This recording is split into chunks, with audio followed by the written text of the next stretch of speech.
I grew up in Jamaica, so I'm actually Anglican. So when I got to Tallahassee, went to a couple churches, and I think this was the third church I came to. And immediately I was welcomed. I felt welcome. I didn't feel pressured to do anything, but just be who I was and take what I wanted from the church. I feel peace and grace and welcomed.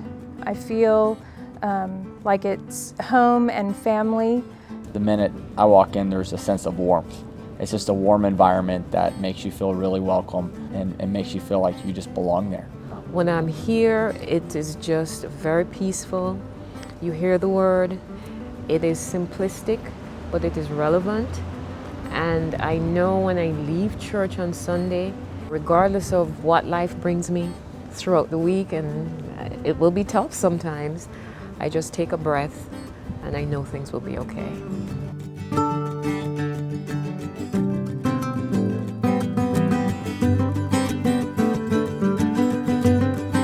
I get to walk in here and literally just be me. I don't have to put on any other face, it's just me. And that's very comforting. It's a diverse congregation. We just welcome everyone. We love everyone who comes in these doors. And I personally felt that welcome when we first arrived here. My wife, Carol, my 4 boys, we felt welcomed and loved and embraced by this community immediately.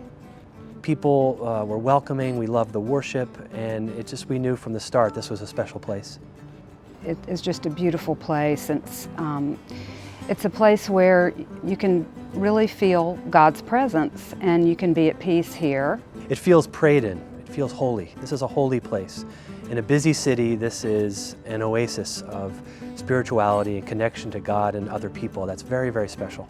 And immediately I felt like a part of the family. Didn't take too long for everyone around the church to know we had a young daughter, and we're asking people we didn't even know asking us how she was. It just meant a lot, that we weren't just someone in the background, that we actually stood out and meant something to the people here.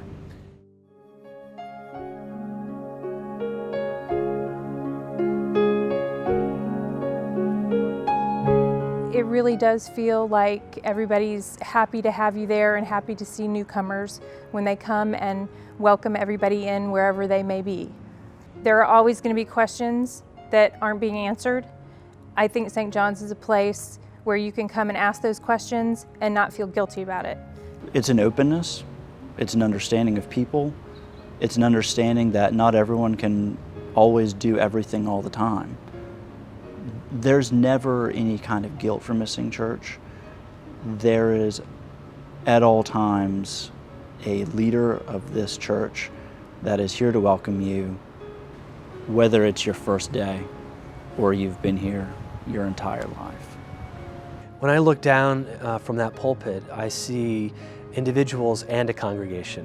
In particular, what I see are real people who during the week have shared their stories with me, sometimes stories of joy and celebration, sometimes stories of grief. It's important that people know that they don't have to believe everything, be at the same place as everyone else, that it's a process, not a product.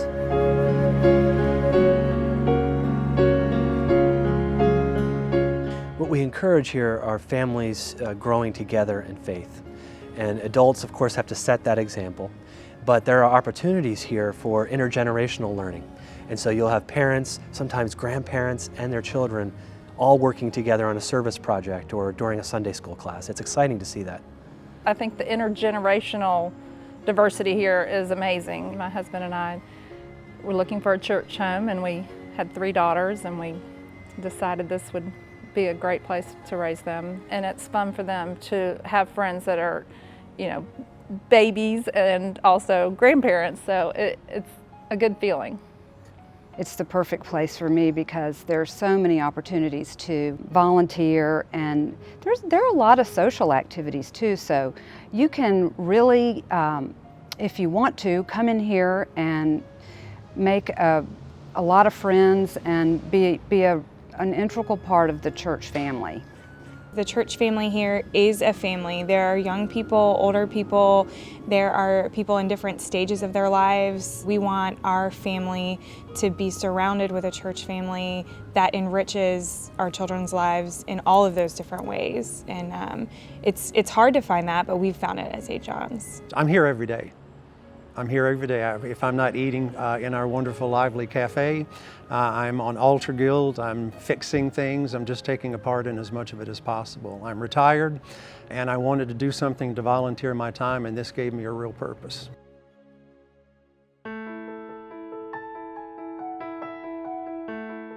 You really will see all kinds.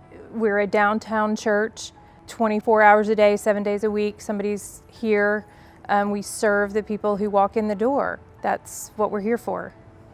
I think of church as a place where we are nourished spiritually on Sunday so we can live out our faith in the week ahead. And we all know that sometimes those weeks aren't going to be easy. So when I hear that people are being fed and they're more capable of facing the challenges of the week ahead, it makes me very happy. Most people see Sunday as either the end of the week or the start of the week. For us, it's the start of the week because it's the way to start fresh. You have a week ahead of you of work, but it's a chance to really put everything aside and really take in the moment. I can pray like I can't anywhere else. I just feel inspired. The singing, the choir, is some of the most beautiful I've ever heard, and it is every Sunday. I'd like to come up with some kind of profound way to convince you to visit St. John's, but I think the only way to really feel it is to come and see it. I've never been able to literally sit down any day of the week at a lunch with my priest and my associate priest. And it's absolutely phenomenal to just let your hair down in front of the people that are actually making the wheels turn around here. I literally cannot get enough of it. When folks finally find a spiritual home where they can grow in faith, it brings me great joy to see that. And that's what we're after here, is a chance for people to be anchored, to grow in their relationship with God, and to grow in their relationship with each other. That's what this church is all about.